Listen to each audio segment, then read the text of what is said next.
All right, YouTube, welcome back to the You're Not Serious podcast. I'm Joe P.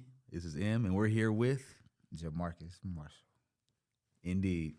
All right, so let's get straight to it. You from go a little bit about yourself. Okay, so I'm from Mississippi, the crevices of the South, the dirty. I went to Jackson State University, you know what I'm saying? The Mississippi Delta is a small place. Don't too many people know about the Mississippi Delta, man. I didn't. You didn't? No. Until I met you and whatnot, but I didn't really know like there was a thing called the Mississippi Delta. I really only knew about like Louisiana, like they call it like the boot or something like that. Oh yeah, the boot. Like the Mississippi Delta is basically like it's in northern Mississippi. It's like one of the most country places that you can go. Cornfields, horseback riding, all that good country stuff, man. Okay. One stoplight, the stuff you see in the movies with the Wild Wild West, one stoplight. Yeah. That's where I'm from, man. Them sundown town areas. Yeah. Oh yeah. So we're gonna get straight to it. You said you went to Jackson State. The Jackson State University.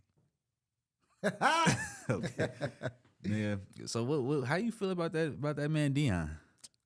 So man, when it comes to Dion, man, I'm all about making that money, following the money, and etc. From a family man standpoint, I feel like he made a great decision with going, somewhere else. But from a standpoint of like the culture and the environment he was trying to create, I feel like him starting that and then leaving that kind of like put us back, Yeah. Like to me personally, I kind of was listening to a few other people talk about it, and it kind of like made me think about it as in like I get what you're saying, how like yeah for the money, but you did have a duty to the black community to sort of like nurture fan these flames a little bit, you know what I'm saying? So you feel like he abandoned the other people for money? Or like Me how personally, feel that's how I feel. that? Like, yeah, I kind of feel like he, like, I get it. Like, but how much money do you need? You already got some money, nigga. Yeah. Like, hell, like you could bring so much money and spotlight to these kids. Well, they men, they not kids, they in college. Okay. To these young men and whatnot to like help them sort of get to the next level, because we all knew who the quarterback was when Shador was there. Yeah. I don't know who he is right now. Oh, hell, I don't know who he is either, but I might just feel like, it can be looked at from many different viewpoints, man, but at the end of the day, a man's duty is to protect and provide, and, him taking that bigger check, man, he got to provide, and although he may be rich or whatever already, but we don't know his, financial situation or whatever, and I just feel like we as humans, like, we're going to make the decision that's best for us, you know what I'm saying, regardless of any backlash or whatever.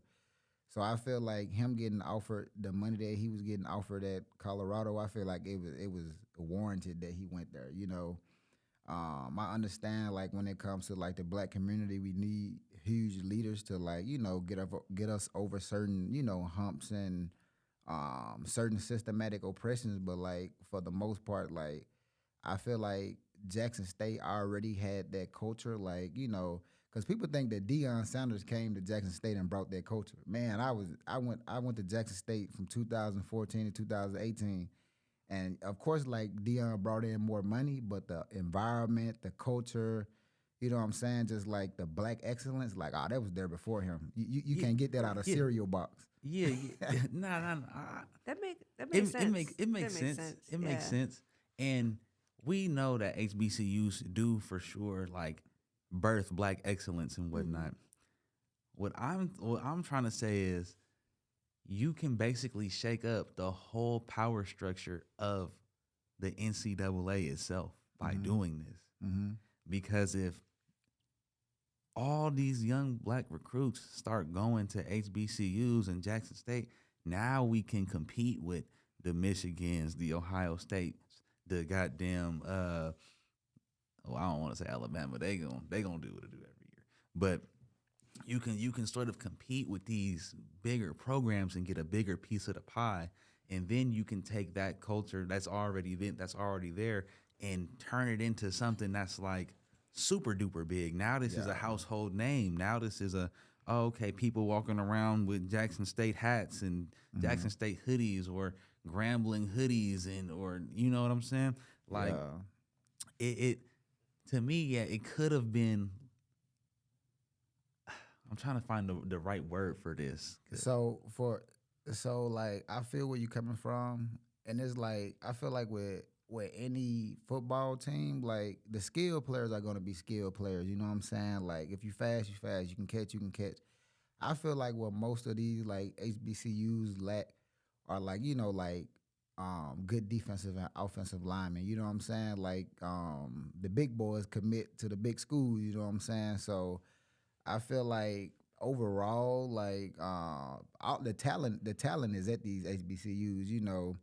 But like when we playing these bigger schools and you got people who like 6'5", 6'6", weighing 280 pounds, when you got, you know, an average 3-star recruit getting recruited, he only like 220, and you know, he just an average size individual. So as far as like performance and et cetera, I feel like it all boils down to that O-line and that D-line. And I feel like if recruitment goes up in that aspect of like HBCU football, like I feel like we can compete anywhere. Yeah, definitely. And like I know you seen the number one offensive line recruit for this class, he going to Colorado and he black. So I'm like, nigga, what could have been? That's that Dion influence. That's what I'm saying, and that's what I'm saying. And now this. Now I don't know. I feel like Colorado was reaping the benefits of what could have been, but at the same time,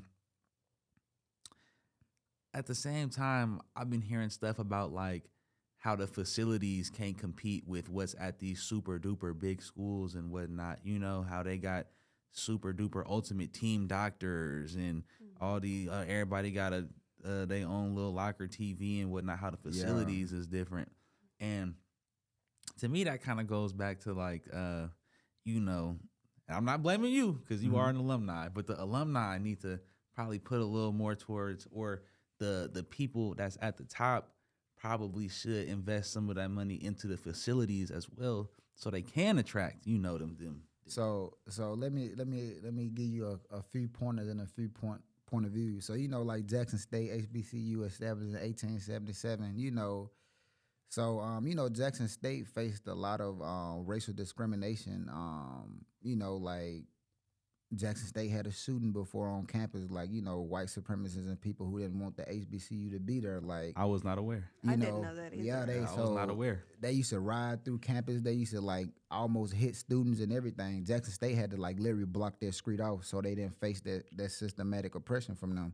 But not the full systematic oppression. So I'm about to get into that. Nah, if they killing people, that's the bottom you can go to. Like, so like when I bring up the word like systematic oppression, it's like when HBCUs started, you know, like we didn't receive the funding that all of these PWIs receive. You know what I'm saying? So Jackson State and a lot of other HBCUs were like so far behind because like we wasn't receiving the funding that these other schools were receiving, and we didn't receive the support that all these other schools were receiving. So now that like, you know, Jackson State is like, you know, it's a well-known HBCU now, and like a lot of people are putting more money into it. The alumni, and that's one thing about Jackson State, like the alumni has always, you know, kind of given back and like did what they can, but when you got the government giving school millions and billions of dollars and then turning around and want to give the HBCUs and the black colleges only thousands of dollars, it makes a huge difference in like the facilities and the staff and like everything. So from like a financial standpoint, like, you know, you just can't put that on an alumni. Nah, I'm putting that on you. Because it's like for me, bro, you got to think like everybody who's coming like fresh out of college, like, you would think like once you get your degree, you about to make this amount of money and that amount of money, but it don't work like that, man. It's like when people like graduate, like it's way more steps you got to take in order to be able to, okay, like I'm about to give this 20 bands back to my HBCU. You know what I'm saying? You have to get in a position to do that type of stuff. So I just feel like it all starts with government. You know what I'm saying? You right. Nah, you right about that for sure. Because I'm sorry. Go ahead. No, just go ahead and say what you have to Because say. you right about that. Because wasn't Mississippi the state that Brett Favre was taking that money from and whatnot? So yeah, you actually right about that, because when we are talking about like systematic oppression, it does come from the actual power structures. You know, like they have to actually give the millions and millions of dollars of grants to these institutions for them to invest. Yeah. And even outside of the institution, man, just like Jackson, Mississippi is like a predominantly black city, bro. And it's like Jackson is the capital of Mississippi, and it's not the nicest city in Mississippi. You know what I'm saying? So it's like that. It all just like it's a systematic oppression, like from them not funding, like, you know, the schools and the high schools in Jackson, to them not fixing the streets, to them, like, you know, it's a lot of rundown buildings in Jackson and et cetera. So like once you create this culture where it's like everything just looks like it's tore apart, like you mentioned earlier, like people are not going to be attracted to this area. People are not going to be attracted to this place because like it doesn't compare to, like, you know, the big PWIs that like the college towns, like they get all this funding, so it can be more attractive to like the people who coming in and visiting, et cetera. So I don't like when it comes to, so I feel like when it comes to like HBCUs in general, like the ones that like are still around and the ones are like constantly developing, man, is more so in-house, bruh.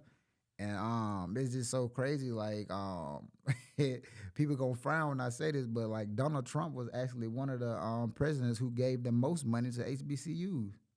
You know what I'm saying? And this why you see like these facilities being more facilities being built than, like, you know, 20-year-old dorms being torn down and, you know, new ones getting built, because like HBCUs started to receive funding.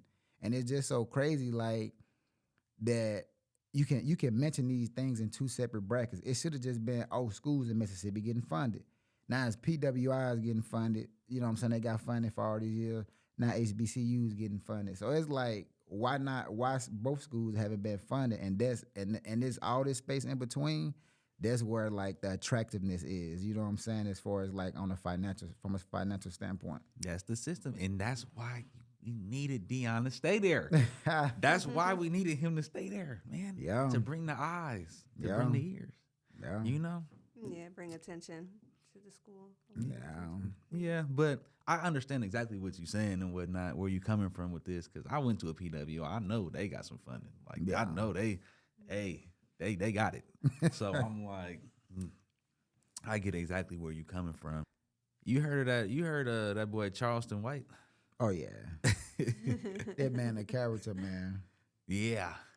But I ain't gonna lie. Sometimes I feel like this. He either strike out or he hit a home run with his points. Yeah. Like, he either really strike out or he hitting it into the parking lot. Like, some of the stuff he be saying, like, for example, I don't agree with when he said you need to go upside your bitch head and be like, you know, you don't need to do that. That's weak. You shouldn't put your hands on a woman at all. Yeah, we even if she's getting on your nerves. Like, what about your last nerve? Your last nerve. My last one. I don't got no nerves left. Hit your woman. Do you believe in? I agree. You shouldn't put your hands on a woman, and vice versa. A woman shouldn't be putting her hands on you just because she feel like you strong and you can take it. You know? Yeah. No, I agree with that. And I feel like that's where a lot of it's always a lot of controversy. It's like, if a woman do this and do that, like a man shouldn't do this and that. You know, I just feel like everybody should establish their boundaries and, like, you know, establish what they willing to deal with and what they willing or they not willing to deal with. You know, everybody keep their hands to themselves. It won't ever come to that. You know. Yeah. No, I agree. I think that women shouldn't put their hands on men, and I think like that's kind of like a problem for some women because they feel like, I could do this. It's not hurting him. Yeah, he can take it. Yeah, he can't handle me. And then I'm just going to leave. Like, or I don't know. Yeah, nah, you definitely shouldn't be doing that. Yeah, no. Like, you shouldn't be doing that. Yeah. But what he did hit on to me is when he said that a lot of the times the black community don't really have that much discipline. You know what I'm saying? Niggas get distracted easily. And I ain't gonna lie, I'll be getting distracted with shit. I be, drinking. I watch sports all the time, I do be getting distracted from the goal of what.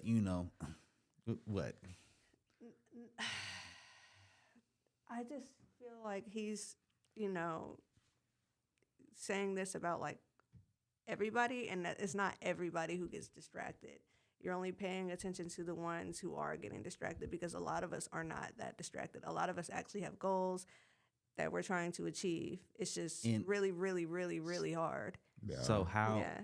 So what steps is the black community taking to achieve those goals? Because me personally, I don't believe like marching and stuff really work.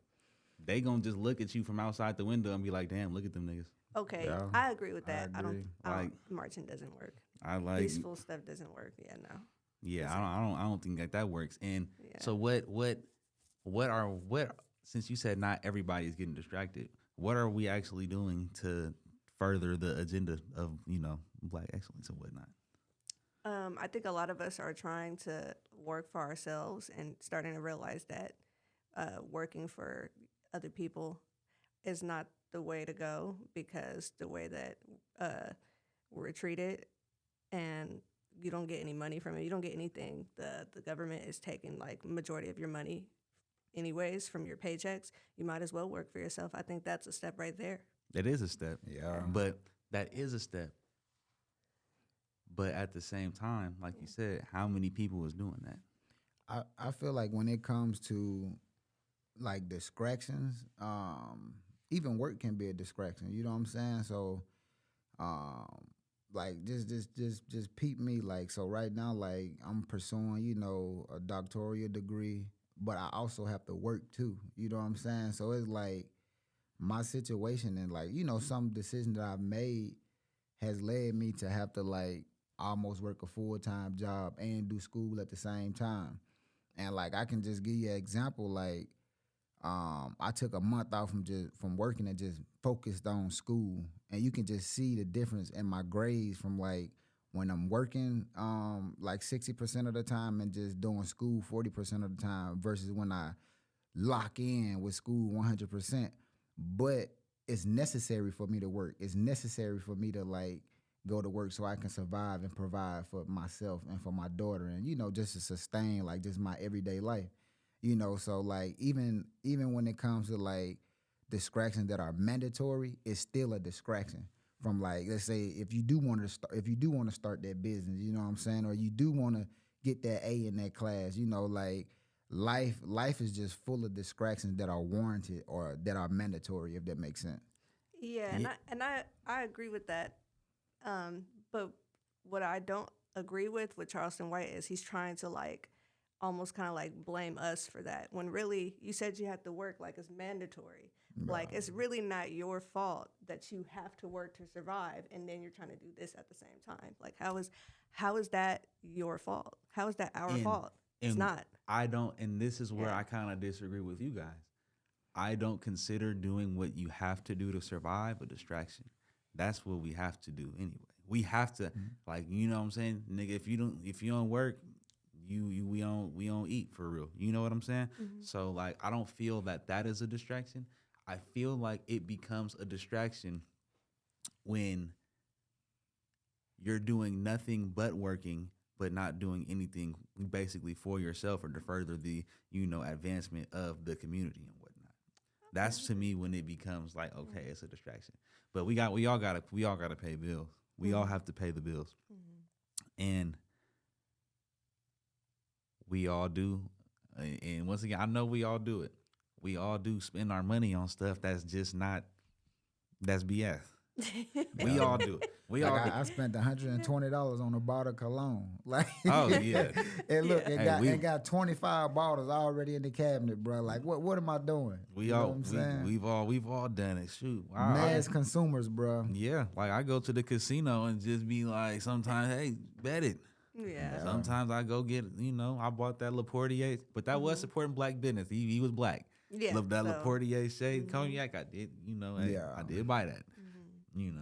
But I also do buy a whole bunch of liquor that's not from black people. That's true. I buy a whole bunch of tequila. Whole lot. So, like, Yeah. I get both sides what you're saying. Like, you know, a lot of times that we're distracted by stuff that we have to do. I just kind of think that, you know, sometimes when we do have the extra time or the extra energy or the extra resources, we always allocate it to something that we don't need. Well, not always, like 90% of the time. That is not true. It I would is. say 90% of the time. Okay, 89. I wouldn't say 89. I would say a lot of the time, but not majority of the time. You're trying to say we do that majority of the time. That's not true. Okay, so majority when's of the the time we're spending on our money on stuff that we need to survive. Okay, so because when's the last time? A lot of us don't even make enough to even get extra stuff. Okay, so when's the last time you spent some money to advance the black community? I got my hair done. I got my hair done by the girl the other day. Okay, so where did she She's buy the hair black. from? You said where did she buy the hair from? Yeah. She didn't buy this hair. I bought the hair. No, I'm saying, okay, but well, who I'm did you buy supporting it her. from? I'm supporting her business. Okay, who did you buy the hair from? Okay, I'll say this. Yes, I bought this braiding hair from the beauty supply. Which I is should have owned went by? to I should have went to the other one that they opened out there. And that just reminded me, I'm gonna start going to that one. But I did go to the beauty supply. They weren't black, to get some braiding hair. But I spent my money on somebody who was black to do my hair. So I'm still supporting. But I did get the hair from the beauty supply. But I'm gonna go to the other one, the black owned one. That's all I'm saying. You know, Yeah. sometimes it's easy for us to just be like, I'm helping out, I'm doing my part. When a lot of times we really not, because I know I'm not doing what I'm supposed to be doing, and maybe I'm just projecting that, and I just, you know what I'm saying, maybe I'm just projecting that, but that's genuinely how I feel. Yeah, life pull you in a lot of different directions, man, and it's hard to find your way when you got life pulling you in, you know, 10 to 15 different ways. You know what I'm saying? But eventually, when things settle down and the smoke clear, you know, it'll all come into fruition. You know what I mean? Yeah, it'll definitely. It's the path is windy, but it has a direction. Yeah. You know, it has a direction. Yeah. We should pull up that clip with the girl. What girl? Remember when her boyfriend wasn't? Oh, didn't stand up for her when she was Yeah. getting beat by a man? So Whew. basically, check this out, Jamarcus. There was a clip, right? Yeah. Road rage incident. The girl gets out the car, and she's basically arguing with the other driver in the other car. It's a woman and a man. The man starts basically like pushing her and, you know, putting his hands on her. And her boyfriend gets out the car, and he's just standing there watching. That man would have been dead. One thing about me, man, is certain stuff I don't play about. And my woman want to, if a man was to look at my woman like he wanted to attack her or put her hands on her, it's up there, bruh. My voice is unsettling right now just even talking about it, you know? Yeah, it was crazy because he didn't push her 2-3 times, and then he just Punched her in standing the there, face. like I'm like, ooh, He just stood there and you did just nothing. nothing. You are I would have just put the that weakest iron on man that I've boy, ever seen. or put a knife by 3-4 inches in his stomach. You would have put that Man, belt to his ass. Listen, man. Listen. That's one thing you do, man. You protect your woman, man. This is what we're here for, to protect and provide. You know what I'm saying? Yeah. And if a woman don't feel safe with you, she ain't gonna respect you, man. I bet you That is if she ain't left facts. him, I guarantee you she bring that shit up and be like, you weak, you like woo, woo, woo. And could you imagine sitting on your game, playing your game, and your woman come up to you like, man, you let that man punk me, like, you know? Yeah, Like, what? I was like, Yeah. I'm like, at least He's she the stood weakest her. man I've ever seen. Is that his wife though? I don't Don't know. matter if that's I your don't And know. how girl and long? you with her, And, you that- see and let me any tell woman you, getting hit. sometimes the details matter. Is that his wife, or how long have they been dating? You know what I'm saying? Oh, hold on. Because it's like, are you willing to risk? Are you willing to risk going to jail or getting a charge or blah blah blah blah blah for a woman you only been dating for 2-3 weeks?